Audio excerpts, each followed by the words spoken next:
Even with some of the stinkers that 2023 has produced in the shooting department, like Redfall and Call of Duty Modern Warfare 3, there have been some exceptional releases.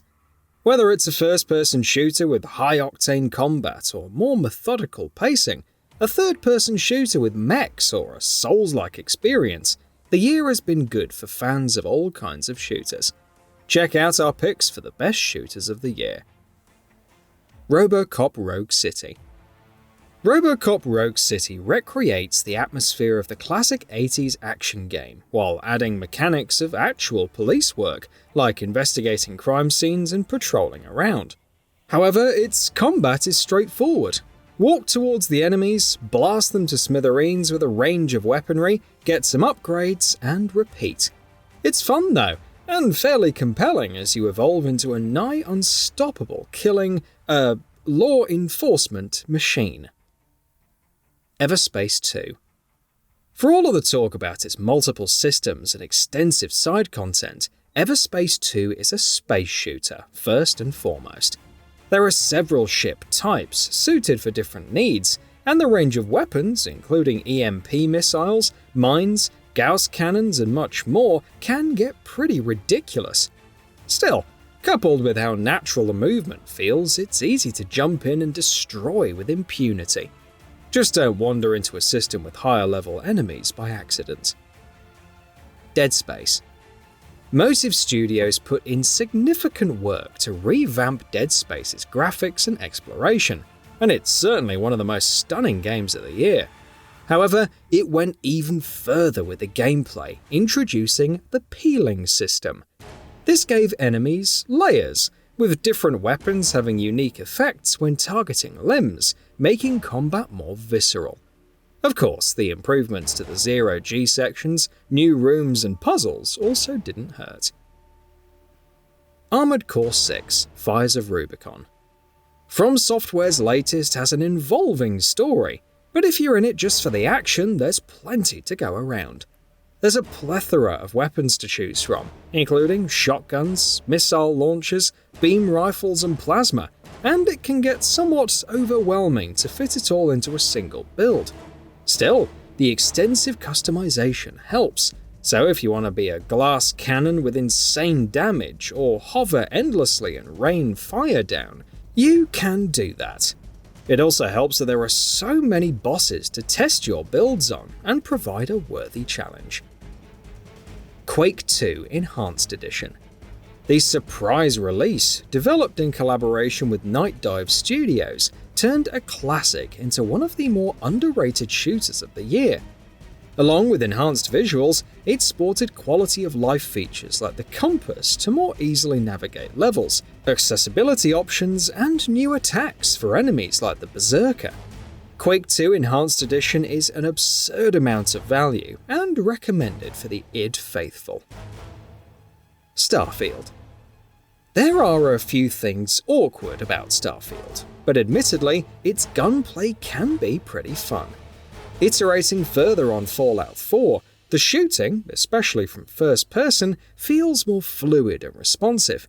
More weapon types are welcome, but taking threats down with old-school ballistic weapons or flooding them with microgun fire is equally enjoyable.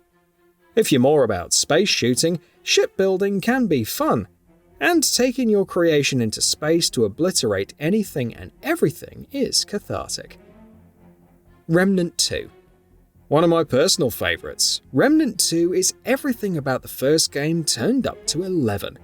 Its build crafting is expanded, and the biome generation is also phenomenal, presenting wholly different enemies to fight in each run. Above all else, the shooting and movement are fantastic, mixing the tense Souls-like dodge rolling with unique weapons that feel amazing. The Finals.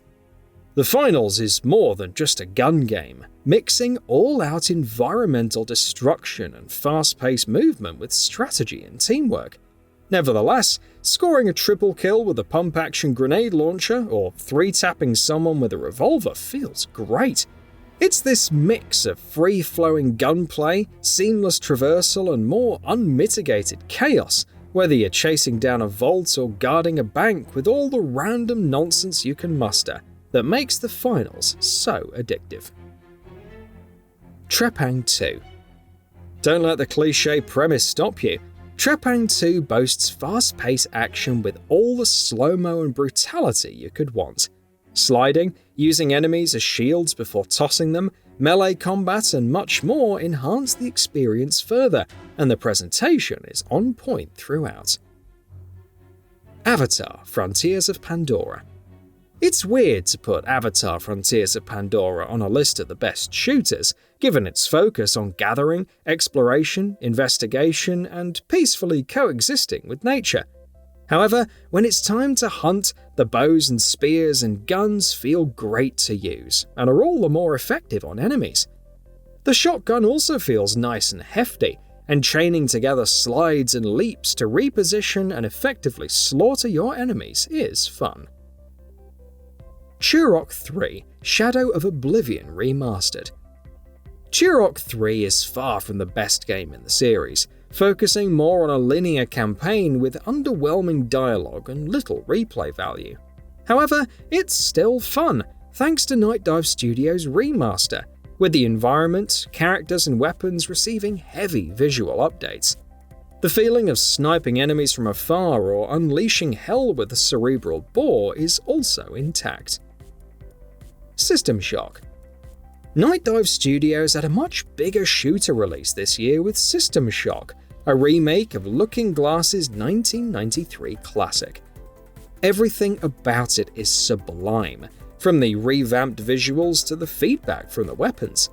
It's not your average run-and-gun shooter, thanks to the scarcity of ammo, but that's part of the appeal, and all the little improvements, including the revamped cyberspace, make for an immersive experience. Cyberpunk 2077: Phantom Liberty. CD Projekt Red leaned in with the decision-making and consequences for Phantom Liberty, conjuring a memorably tragic setting. However, it also cooked well with the combat, from slide reloads and air dashes to finishers, but also due to the new abilities. There's nothing like launching an enemy into space with overpowered gorilla arms or launching multiple explosive shots from the arm cannon. With movement feeling more fluid than ever and new tricks to tackle, Phantom Liberty represents the peak of the title's combat. Metroid Prime Remastered. After numerous rumors, a remastered Metroid Prime arrived for the Switch. Shock of shocks, it's still incredible, with the exploration, level design, puzzle solving and combat on point over 2 decades later. The revamped visuals garnered the most attention, since they went beyond a simple remaster. However, the new dual-stick control scheme and narration options also make this a worthy revisit for fans. Even if you're not a twitchy shooter fan, Metroid Prime Remastered is worth playing. RE4 Remake. Back in 2019, the RE2 Remake featured excellent combat mechanics. And then the RE3 Remake, which was a disappointing game, managed to provide an almost equivalent combat experience. This continued in RE Village as well, with intriguing first-person shooting mechanics and weapon customization.